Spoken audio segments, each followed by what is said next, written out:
Aaron Squire coming to you guys again. We got episode 109 coming at you, and I called this something human something. I forgot what I just called it. But anyways, tonight on Deck with the Squire, I've got Armies of Mordor on again. We're going to talk maybe a little bit about do's and don'ts of GenCON, because that's coming up, so we want to make sure that you are prepared for all of your convention-going experiences.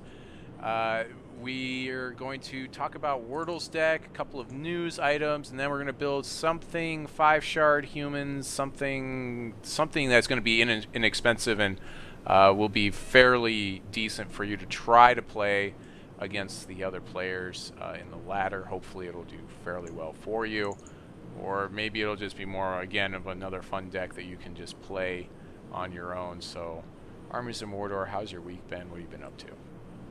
And welcome to the show. Thanks for having me. My week has been fine. Haven't been up to anything too special. Yeah.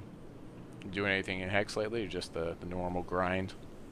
I played a little bit more constructed ladder today. I climbed up a few ranks, but nothing special.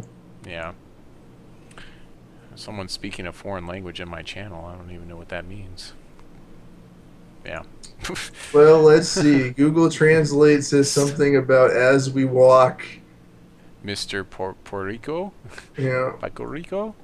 Anyways, so I got charged from Hex because my VIP was up, and I was like, what is this? And it ended up being VIP, so yeah, that's always good.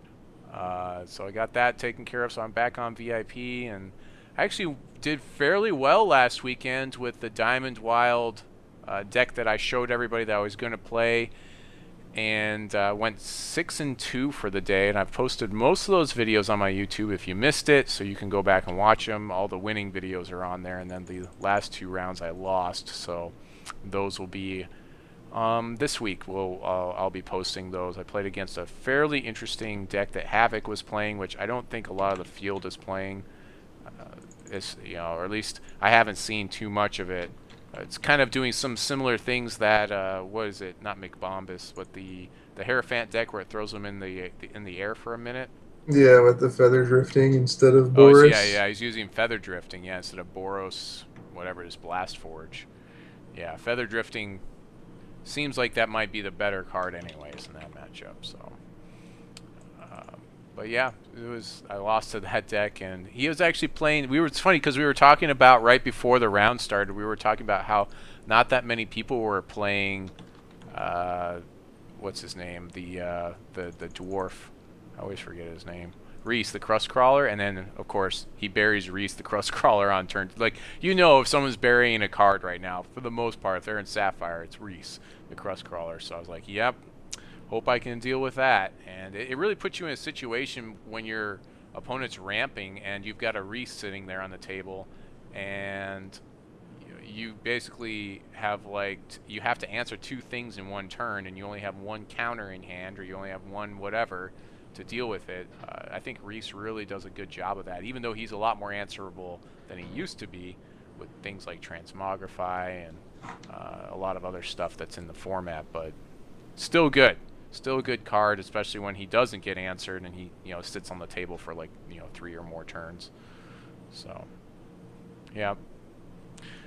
So let's go ahead and head over to the news items. Or actually, let's do the giveaway first, the YouTube giveaway. So this is like the craziest number of people on YouTube so far in quite a while, that have posted. So I counted them out. It's 10. So things like Grape Cans, I don't count him twice because he posted 3 times. But thanks for posting this week, guys. I really appreciate it. Of course, I'm always up for suggestions or deck ideas, or if you are a Hex content provider, you're always welcome to stop by and come on the show. And I'm always looking for new guests, but Armies of Mordor has helped me out quite a bit, and I think he's going to be one of my mainstay guys for when I'm not able to get another person on. So let's go ahead and roll this up, Armies. I don't know if I should get a drum roll thing. So it's number 9, which should be from the bottom. Yeah. Carlos Martinez is going to win a draft pack. So you win a draft pack. Get me your IGN. And of course, I pay those out the next day, so I'll pay those out tomorrow morning. So we got some VIP stuff, but before we talk about the VIP sleeves, because I just talked about how they re-upped it for me, this is what they look like. Let's talk about some convention going tips real quick. I can at least think of 3 right off the bat, and I bet you know what my number one is. It's a lot of people's top number 1 convention tip. Armies, you know what it is? Try not to get your stuff stolen. Well, for the most part, Gen Con is actually a fairly friendly place, and like, yes, you should always watch your stuff, but that's not my number 1. My number 1 is shower and put on clean clothes every day. That's everybody's job. That's the number 1 thing that you do at the conventions, okay? Because the con funk is real, okay? Please take care of yourself and take care of everyone else. The number 2 one is make sure you're getting a good amount of rest. Like the most people say, you need at least 8 hours of sleep. Obviously, at the con, you're excited, you want to do lots of things, but don't try to pull, a 72-hour bender of playing Magic the Gathering and go for some sort of Guinness Book of World Records. Your body needs rest. You're going to get a lot more out of the convention if you actually rest your body. When you go out there, make sure you have a good bed, place to sleep. Don't be trying to sleep on the convention floor. Beyond that being like dangerous, I've seen some people out in lobbies passed out and other things. It's just a dangerous game that you're playing. Please go to your hotel room and sleep in a nice bed and wake up. And don't worry about sleeping in. Look, the convention's going on all weekend. Sleep in a little bit, get nice and rested, and then go back and then do your things. Armies, did you have any tips? Did you have a tip? I have another one. I just want to. I don't really go to many conventions. Oh, okay. So all I know is that I'm bringing hand sanitizer, and they have that in most places. Like they put it around in different little stand-up things that you can use here and there. Yeah, but I like to have my own too.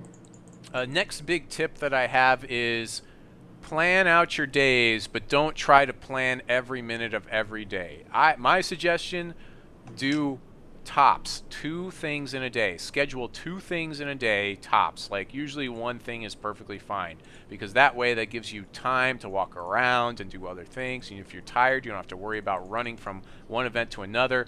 Things are spread out all over, so if you try to do 2 events and you have no idea where they are, you could end up trying to get to an event across the other side of Gen Con and not even know that you have 2 minutes to get there, and that's just a bad situation to be in. Of course, I'm going to be spending a lot of time at the nights in the Hex LAN area, so I believe they're still doing it. It's $10 a day to get your LAN pass, so I'm just going to pay that.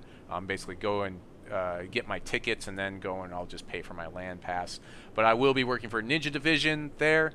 This year again, this is actually my first year working for Ninja Division at Gen Con. I've worked for them before once at PAX South.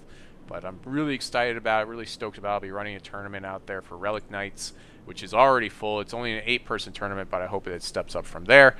And if you want to play some Relic Nights, there is a Wednesday night Relic Nights thing that's on their main forums. If you go over to their forums, you can get information about that, or just tweet to me after this, and then I can get you that information later. So yeah, some exciting stuff. So I think that's a fair bit of knowledge about conventions and some of the things that you want to do. Of course, you want to eat and make sure you're doing that. Food trucks are right there, other stuff. Just make sure that you take care of yourself, really. Like that's probably should be one of your top priorities. Take care of yourself. Like all that stuff that we just mentioned basically encompasses that. All right, so here's the sleeves again, Armies. So I haven't even logged in. I did log in, but I didn't look to see if I got any sleeves. Yeah, so here they are. This is what they look like. You know what I should give away? I should start giving away is all those acorns I've been getting. Maybe I should give away like a draft and acorns at the end of this, like a playset. I bet you I could give away a playset of acorns because I get like 2 a day, right?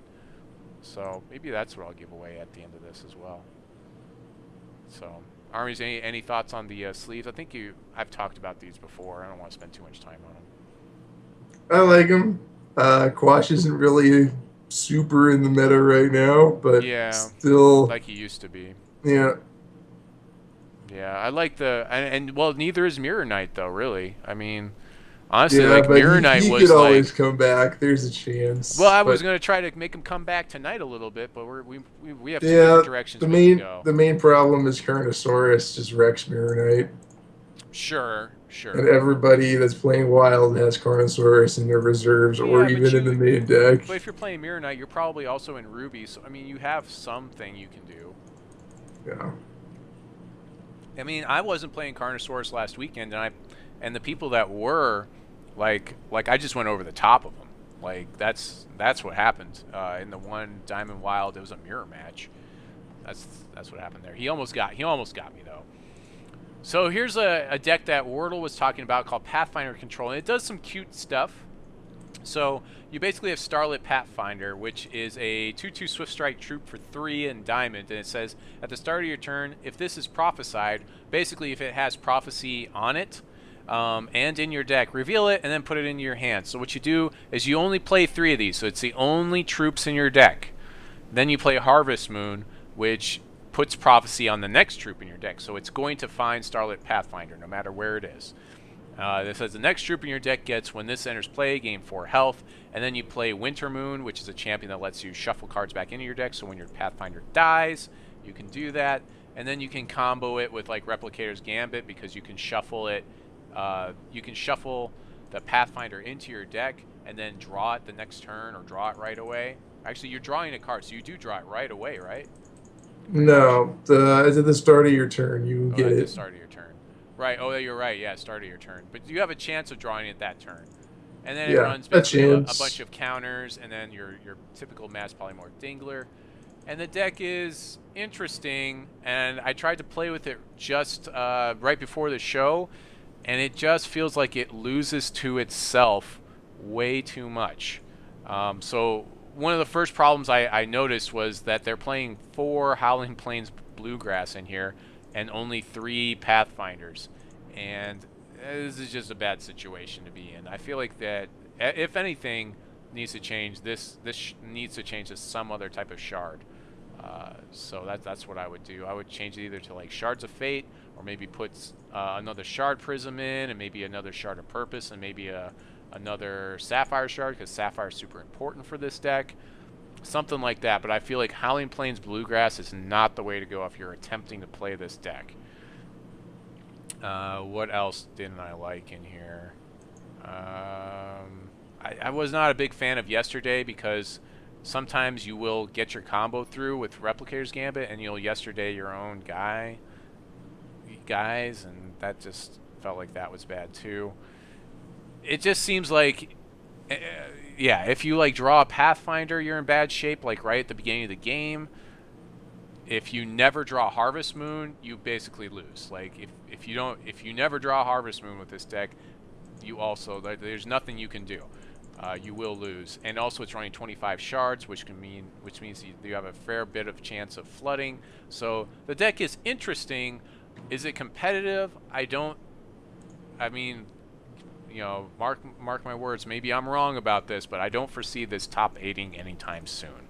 Yeah, it doesn't. There's some decks that it just can't beat, and then it doesn't have a consistent game against some other decks in the format.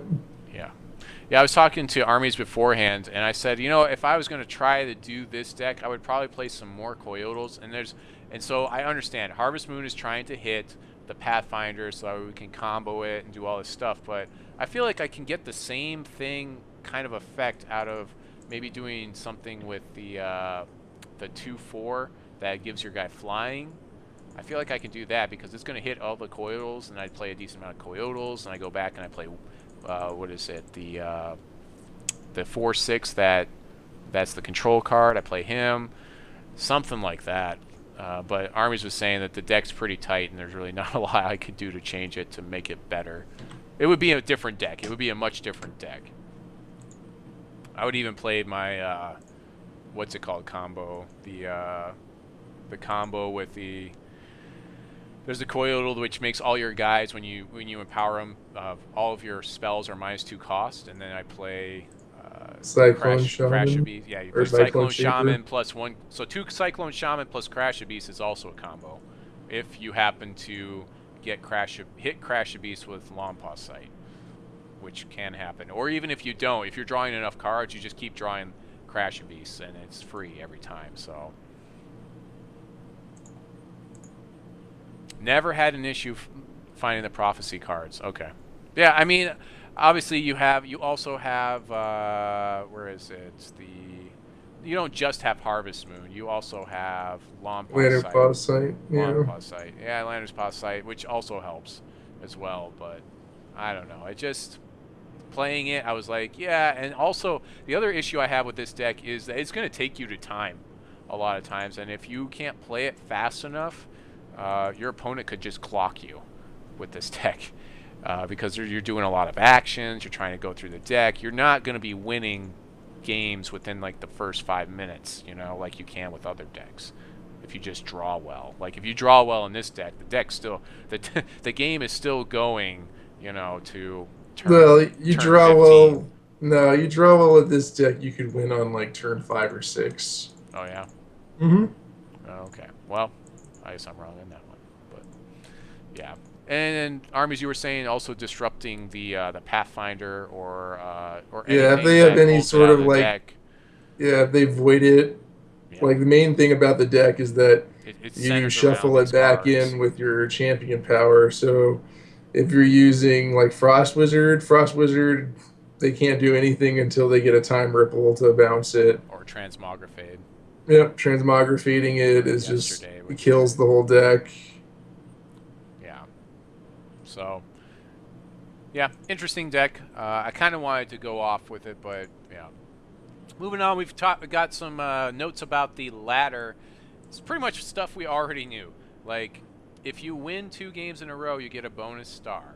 You move up the ladder, you move down the ladder. If you exit out of bronze, then you never go back to bronze until the season resets. Once you get up into whatever it's called.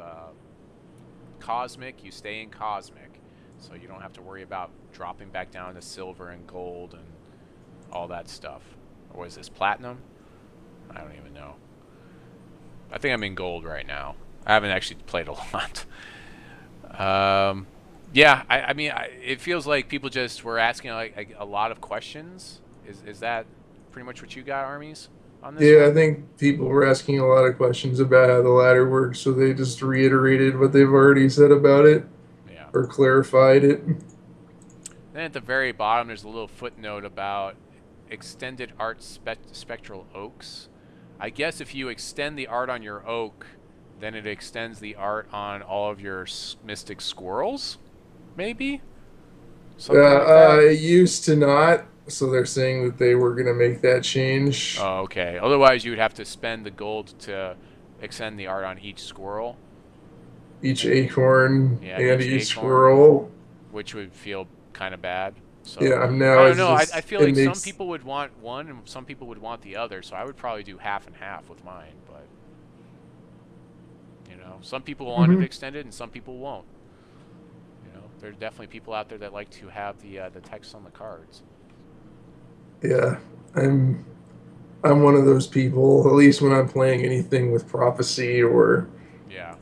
Yeah, it does take an extra second to, if you don't have the cards memorized. But then also, because of the way the cards work in this game, yeah, I see what you're saying, because you got to check them. I have to check all these cards, and then if they're full art, then that takes more time, which is more time off of my clock, so yeah, I could see that.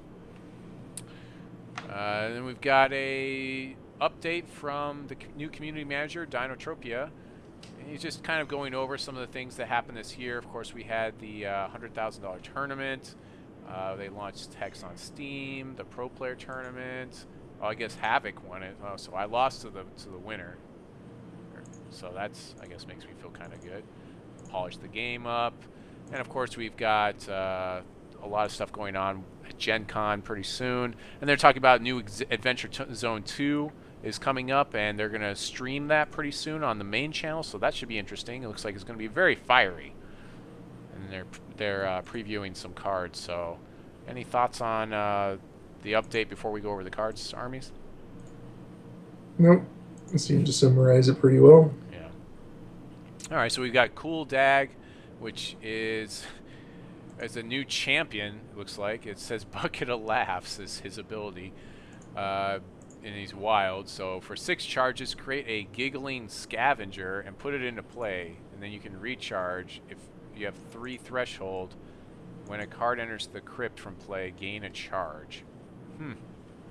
That's kind of interesting. So that's kind of cool because like that's a new ability. I wonder if that's going to come to PvP, something like that recharge, so that way you can get more charges on your dudes that way. That'd be very interesting to see. Seems very powerful. So that's probably the most exciting thing I see on that card is just that recharge ability. Their Giggling Scavenger is a 2/2 for 4, but it says when another card enters a crypt from play, this gets +1/+1. And then the Carrion Raider, these are both PvE cards, is a 3-cost 1 wild threshold null troop as well. It says if a card entered the crypt from play this turn, 1-shot, this gets +2/+2. So the Scavenger feels like it's a little bit more powerful than the Raider to me. So Armies, what are your thoughts on some of this stuff? It's hard to say without knowing like what the AI's plan is to do with these cards, since these are AI only cards. Oh, okay. Yeah, I mean the second one just seems like it's got some power to it, but I think the first one is definitely more powerful. Just because it can get bigger and bigger, whereas the Carrion Raider is like, it costs a little less, and once in a while it gets +2/+2. So I can swing for 5. Alright, well that kind of brings us to the deck doctor. So we got plenty of time to work on this. Of course, like I like to remind everybody on the show, I am willing to work on your decks. Just post them to me. Either hit me up on YouTube or post me a message on my Twitch, or hit me up on Twitter, something like that.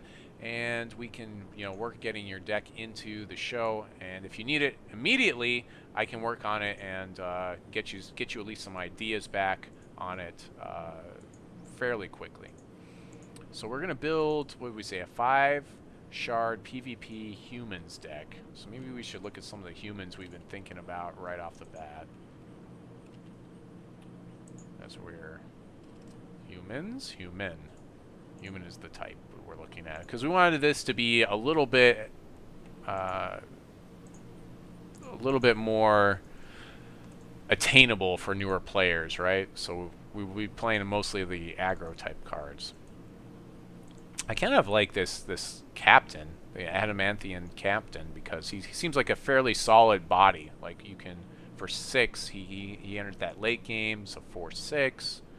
Yeah, but it's just like, would solid. You rather have Cerulean Mentalist, or would you rather have that? Are we going to try to play War Prodigy in here, you think? So we're going to play the champion that gets us the threshold. What's his name? Uzzu. And we're going to play the human shard in here. So we're definitely going hard on humans this time. Let's go put that human thing back in there. So one of the things that really combos well with the humans that we talked about right before the show was... Where is he? Oh, William Rowan probably goes in here. Now that's a little bit more of an expensive card for newer players, but he definitely dominates. Is the Queensguard. So this is another card I wish was good enough that it could see a lot more play. In this deck it should be fairly good. It's not going to be like a must answer. It can be taken care of later. But turn 1 we could play it. Possibly on turn 2 we could start buffing it if we hit the right cards and if we're playing the right cards. So it could get fairly large. Right? So what was the other card you were talking about right off the bat that we could throw in here as a human? Spine Scuttler. Spine Scuttler. It's not exactly a human, but it's another 1-drop that's really good if you're playing 3 shards or more. If you have 3 or more different thresholds, get +1/+1. Yeah, sure. Yeah, it gets pretty big. Okay, so we're playing those 2. And the nice thing about Spine Scuttler is we don't have to worry about threshold for it. Yep, it'll always be a it'll turn always be 1/1 ready to drop, go. as long as you have a He's resource that turn. Okay, so let's look at some other humans. We definitely need to play enough humans. At least, I'd say at least like 20-ish humans. I don't know. I'm still for going into the pet deck and maybe playing, trying to play like War Prodigy and stuff like that. But I mean, we could. Just means you can't play the Bonewalker. What's the Bonewalker do? It's the 3-mana 5/5 if you're playing 5 Shard. It is +1/+1 for each threshold you have. Yeah, this guy has always been kind of like, I think, just not good enough. I don't know. Sepulchre Bonewalker. I've tried to play him in draft, and it's just... he's just not good enough a lot of times. Alright, so I guess we'll just do 3 Shard. I mean, do you feel like he is? I mean, do you disagree with me? Well, I mean, as a budget card, a 3-mana 5/5 is pretty good. Sure. If we're only playing 3 Shards, he's not going to be as good. Yeah. Yeah.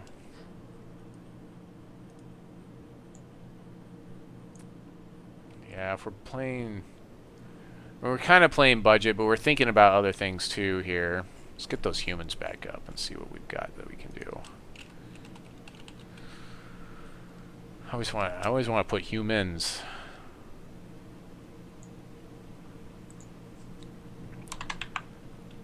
I mean, I'm still on the pet train-ish, so the thing is, like, has Falconer kind of gone down in value? Yeah, he's gone down to $1.75 is what I'm showing. Yeah, he's usually been around $2, so... that's fairly good. Even though he isn't played very much anymore, he's still holding on to his value a bit. Yep, and then, of course, there is...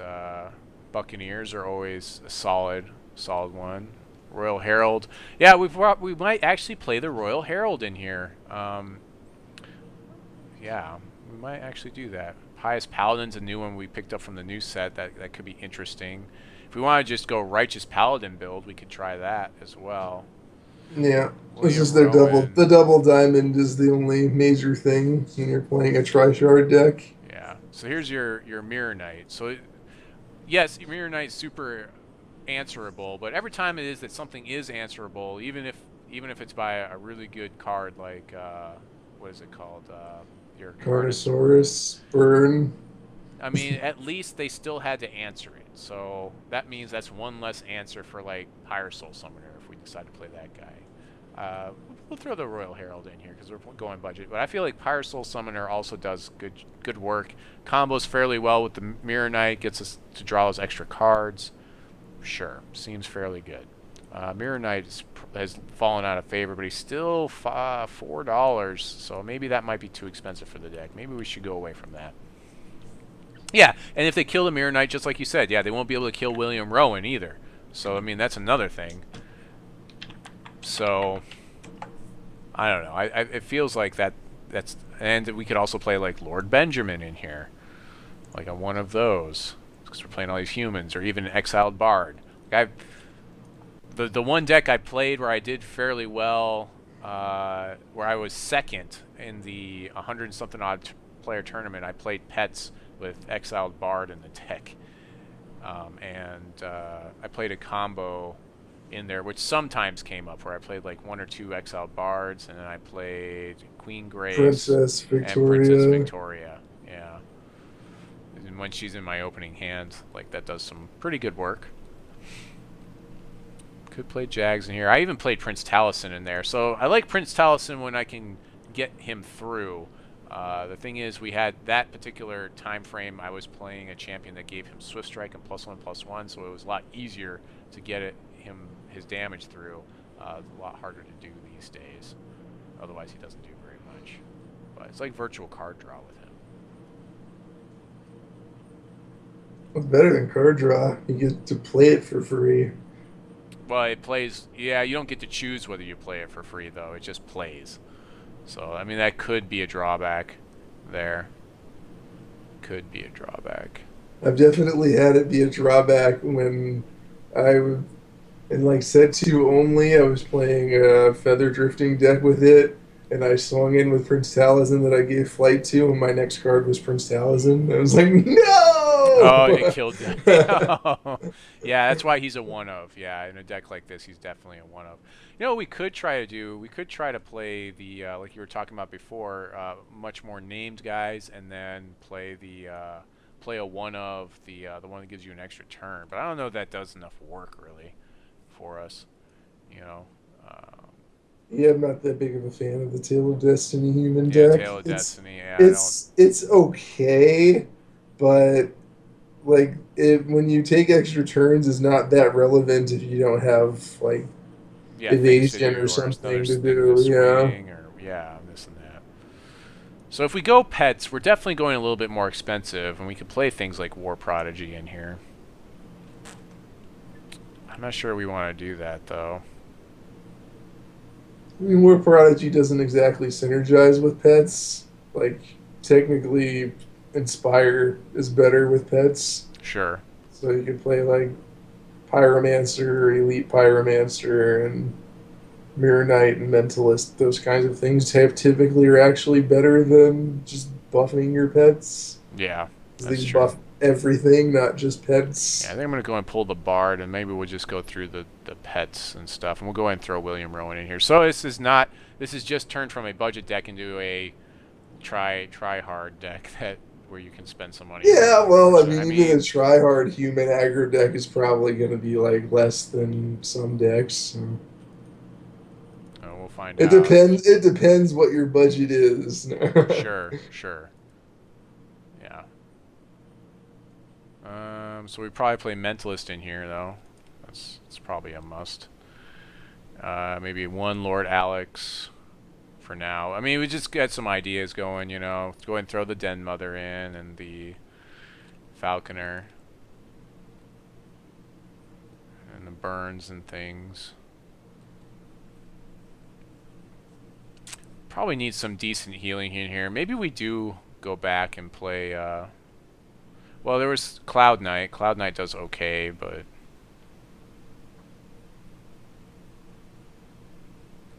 I had someone that basically put their William Rowan in the air with to play the Royal the one that gets life drain and unblockable in Rage 1, the Royal the limited all-star.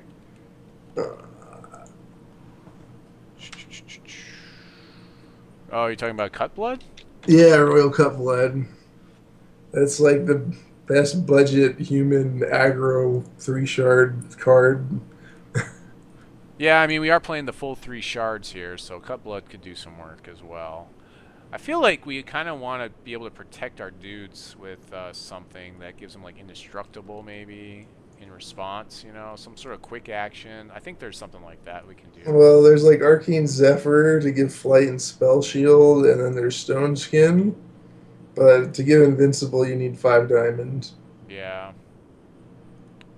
So, maybe just... Unless you want unicorns.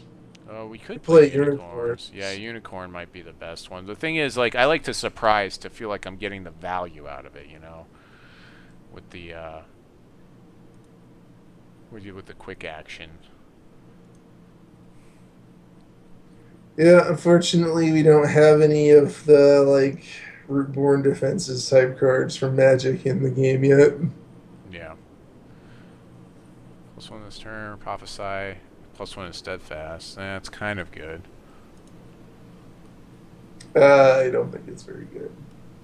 Well, I mean, not really in this format, but in other formats, it's okay. Yeah, well, I mean, I'd probably rather it's all right. I'd probably rather play Preservation. Like, we could play Martyr in here.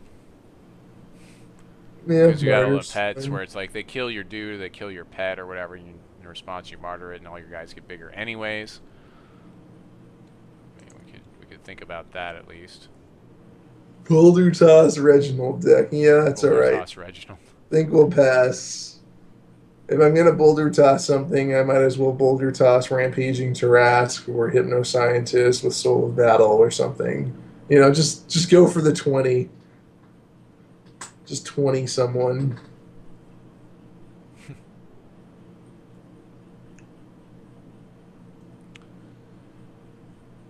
Stone Skin permanent? Nope. Nope. If you want permanent, you gotta play Arcane Shield. But that's double Sapphire. Totem Trap is still fairly good. It depends. Well, we probably, if we're in Ruby, we don't really want Totem Trap. We want the burns. Fifth book Reginald. Okay. So you wanna How play many cards for this combo? Yeah.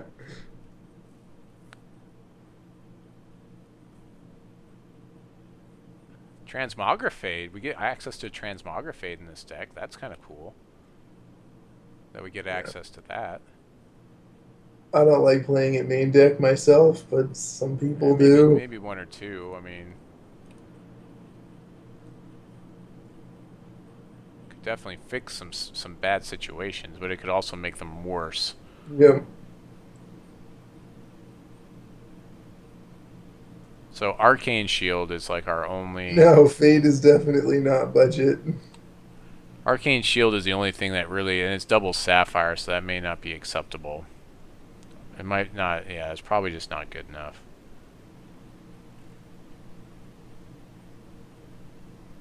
For this.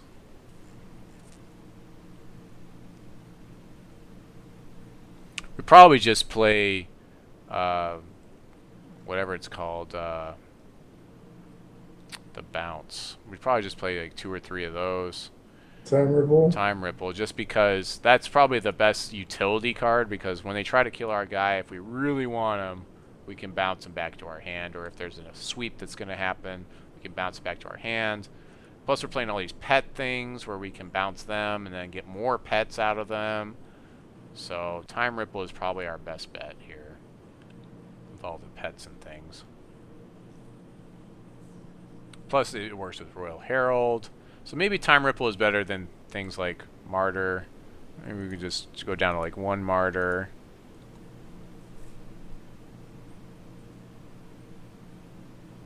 Spine Scuttler, Queensguard. Maybe 3 Time Ripple.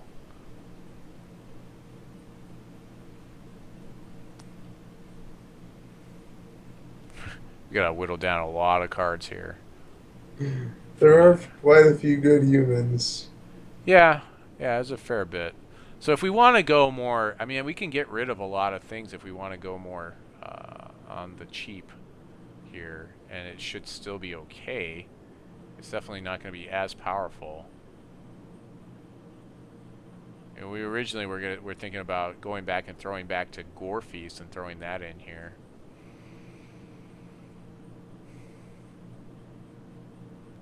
Our Mentalist and Lord Alex and Dead Mother. Buccaneer's really fallen out of favor too.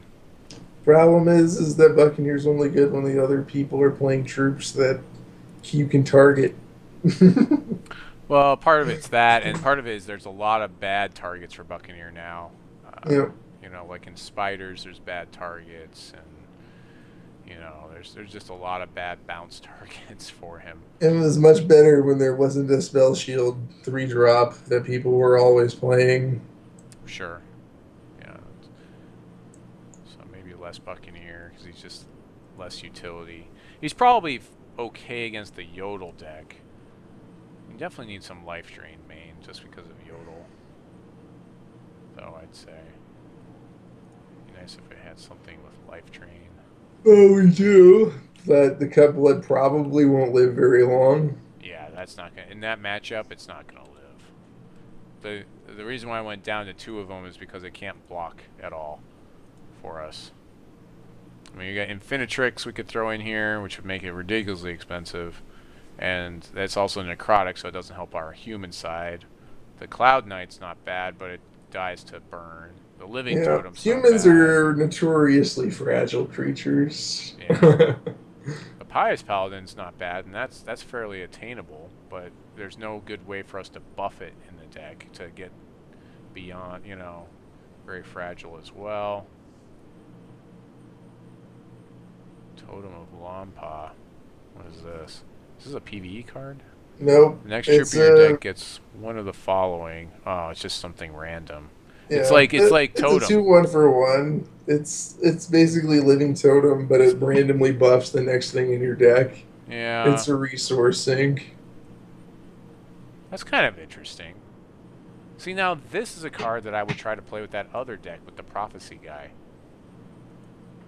Like mono diamond aggro or something with I don't know. Pathfinder. I mean, I would think about it at least. Pathfinder with this guy seems like interesting to me. Yeah, maybe. I don't know. With some other Prophecy stuff, maybe. Maybe that'll be next week. Maybe.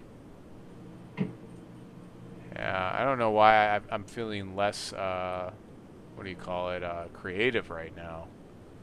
Because they haven't really released any new humans in set 4. Yeah. So the Forever's Child is a human.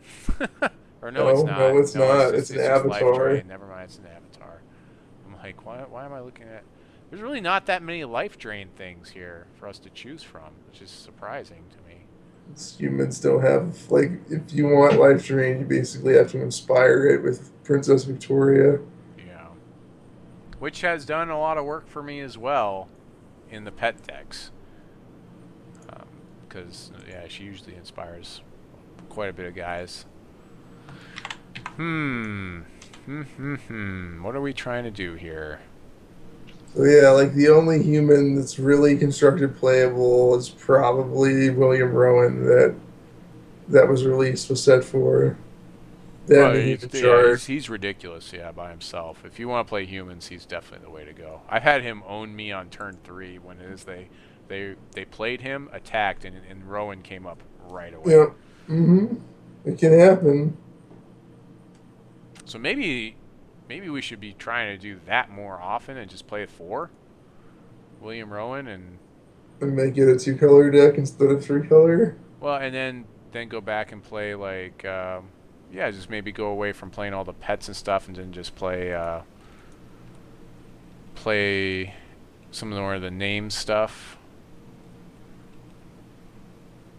Let's see, we don't want this. We want him to be able to attack right away the turn he's played, but I don't think that's possible.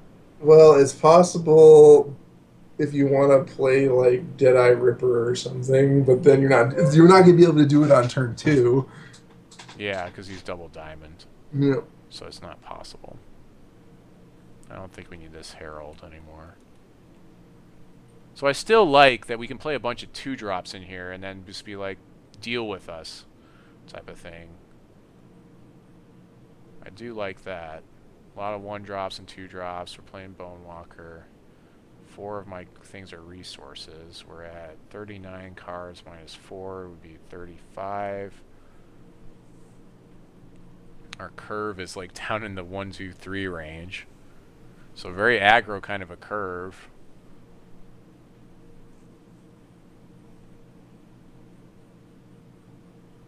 I mean, I kind of like what this is doing now that I got rid of all the pet stuff. I mean, we can get rid of Lord Alex. He doesn't really do anything now. Lord Benjamin does, though. Yep.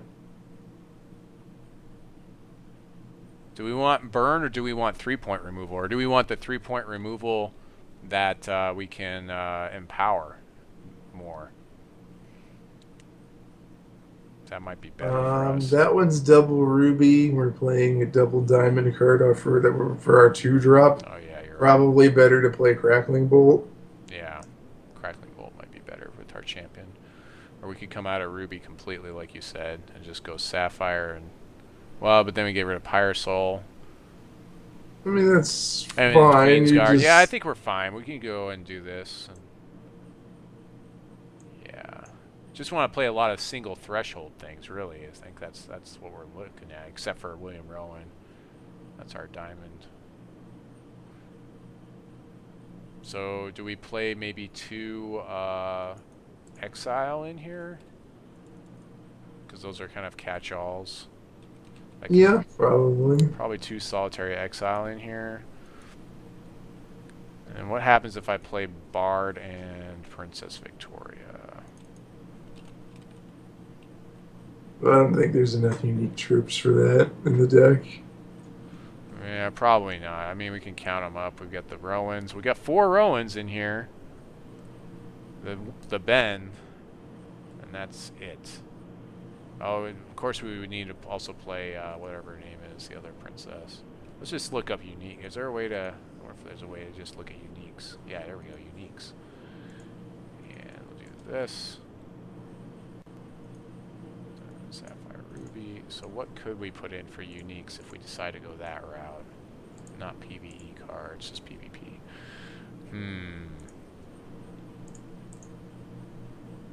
We could play Reese. That seems like a fairly good card. I heard that was a good card. That is a good card, but I thought we were trying for a budget-ish deck. Yeah, we were trying to. And Reese, I keep going back for Reese is a good. Reese would be a good one for this deck though, because you play him on 2. It's another one they have to deal with. Of course, you got Queen Grace. Might as well play Angel of Dawn, Reese, and Infinitrix all in the same deck. All in the same deck. No. Maybe we'll just try to play more of the whatever they are, the uniques. Lord Benjamin, Lord Alex, and Lord Adam. I'm Make the Triumvirate soon. I'm not going to go crazy with the Triumvirate. That's a pipe dream. That's a trap. That's a trap. You play Eldron's Distress Signal. It's unique. That's also a trap. That's a trap. But it's a trap that can draw you a ton of cards. I suppose it's possible. And give evasion to your whole team.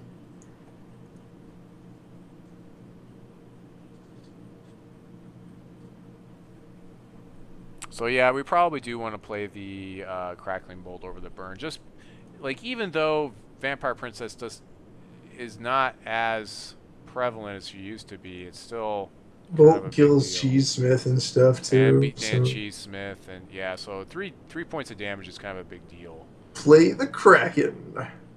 Sorry, Kamash. That's triple threshold 8-drop. Probably not going to make. Go for the dream. He's been spending too much time over with Alucard. If I'm going to play the Kraken, it's going to be in a Blood Wild Kagalichu deck, and I'm not going to play any Sapphire Shards. That's the only deck I'm playing the Kraken in. Okay, so 4 of these. So we're really at 42 cards, so I need to get rid of at least 5 cards at this point.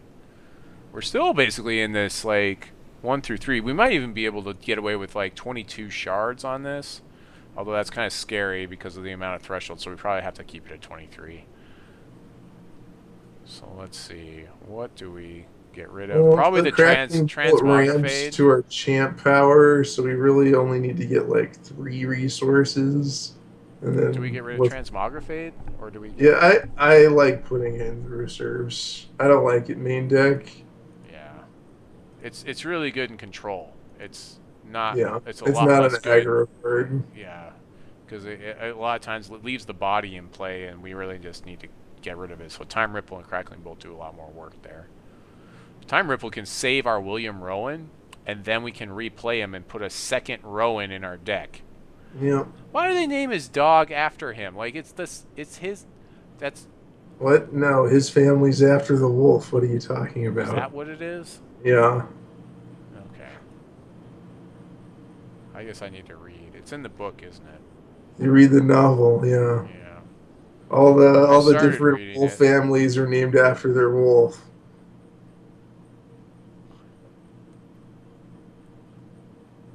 So if anything, at least you're going to be able to like play things on turns 1 and 2.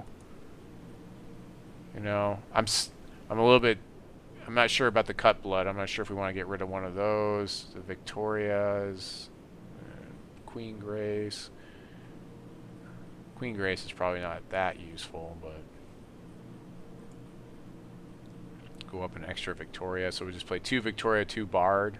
Although I don't know that that's really going to do very much for us. Maybe we just get rid of all the Princess Cycle stuff and stop trying to go crazy with all that, with the Bard and all that. Or maybe just do 1 of each. Just 1 of each. Yeah, sure. Just 1 of each. We can go back up 1 on the... We've got 2 Cutbloods already. Let's see. 4 puts us at 20. I need to get rid of 2 more cards.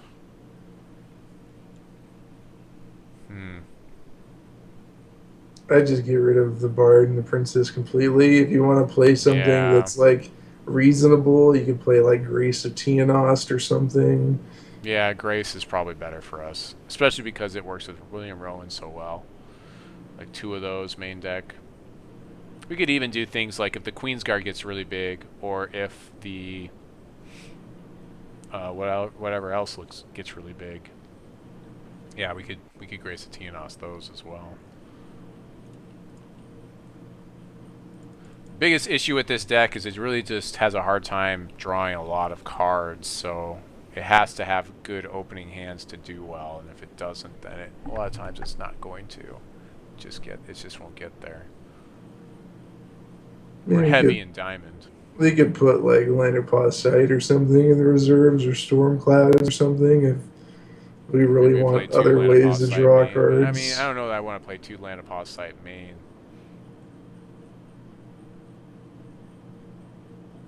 Let's see, what do we got? -4 would put us at 22 shards. I need 23. Oh, we're getting rid of Queen Grace. You said, right? Yeah, because she doesn't really do anything for us. You only want her if you're trying to ramp humans, or you have princes and kings or something.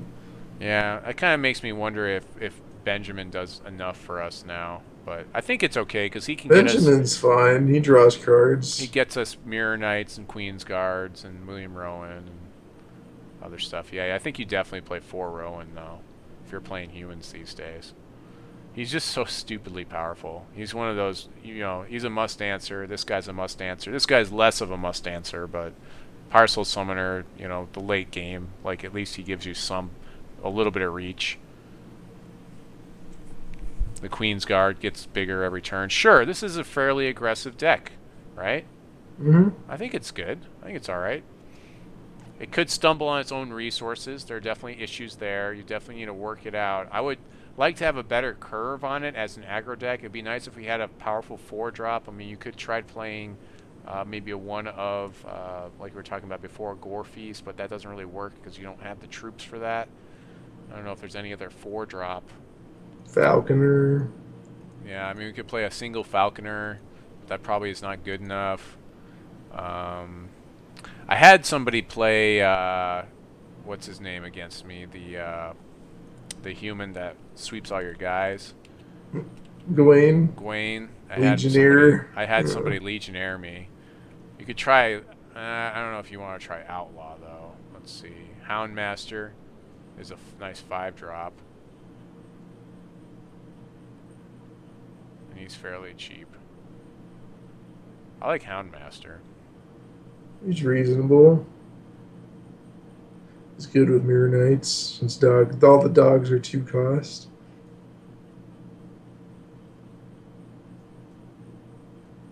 Frost Wizard definitely in the reserves on this deck. Most def. Yeah, I don't know if you play Protector Defender in here probably. Or not. What's that? I like Protector Defender when you're playing like more heavy diamond, like if you're playing like Shinobi. Well, Shinobi to like exhaust the blockers and but you have to be able to give him evasion of somehow. That's why I kind of like Forgotten Monarch better, because you can basically have Flight and Anthem in the same card. Right. Yeah. Yeah. Monarch could actually be not bad for this deck as well, but yeah. -4. We're actually at 23 right now, I think. Yeah, 41 cards, -4 because we put the 4 shards in already.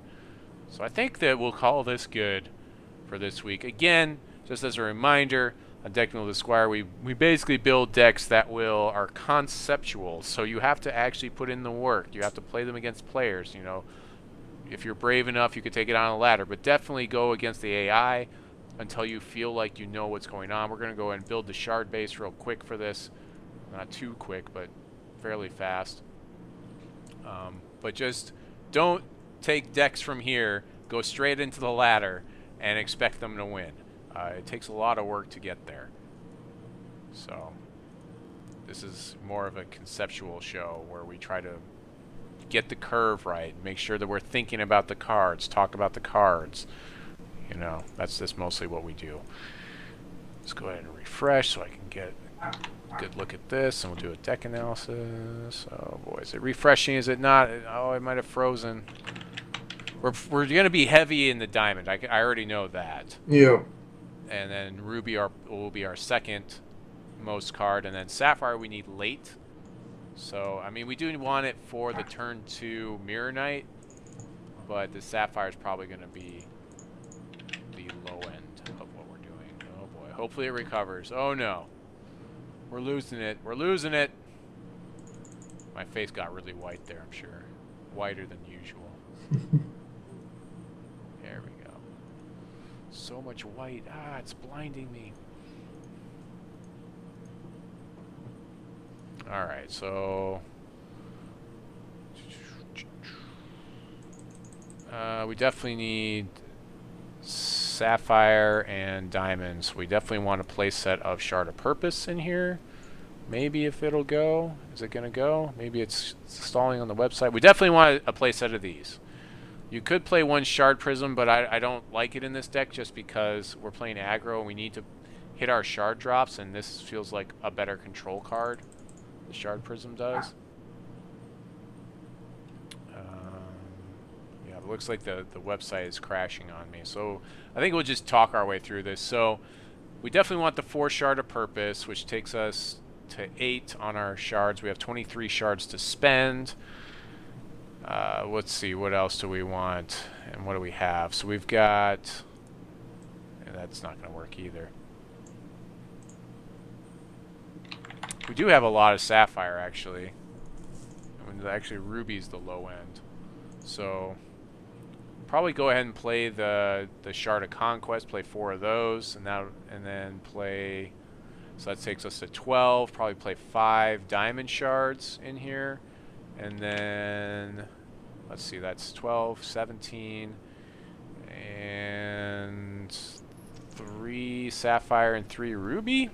We probably need 1 more sapphire, so maybe 4 sapphire, 2 ruby, something like that. I mean, Armies, does that sound like fairly good to you? I think. I mean, you need to have to play test it and see. You have to play test it, yeah. So, then you've got Uzzu in here to help you fix different things as well. And you've got the new Cobblestone, Carloth Cobblestone, to help out with your human deck and pump up those Queensguards and Spine Scuttlers and all kinds of cool stuff. Yeah, so seems pretty good. Let's go ahead and close out the episode. Tonight on Deck with the Squire, I had Armies of Mordor come by. We talked about some of the upcoming events in GenCON, with some of the things we've recently been doing. We talked about, let's see, what else did we talk about? We talked about the do's and don'ts of going to conventions, so I hope that you heed those tips really well. Of course, you know, make sure that you're showering every day and you're taking care of yourself and staying healthy, getting to sleep at night, and not doing too much, not planning for too much, whereas you're going to miss events during your day. And we talked about some of this last year in Hex and re-upping our VIP stuff. And then we built this Humans deck that is a Tri-Shard Humans deck. It's definitely needs some work. I wouldn't, like I said, take it straight out onto the ladder. I tried doing some PvE first if you have the cards to build it. If you have some of the other, we mentioned a lot of different cards that you could play in here as well. That would make it more powerful. That was pretty much it. So, Armies, you have anything else to add? Nope. All right, well, that's it for tonight. So, this is Aaron Squire signing off, saying God bless your families, trying to rage too much out there, and Armies of Mordor signing off.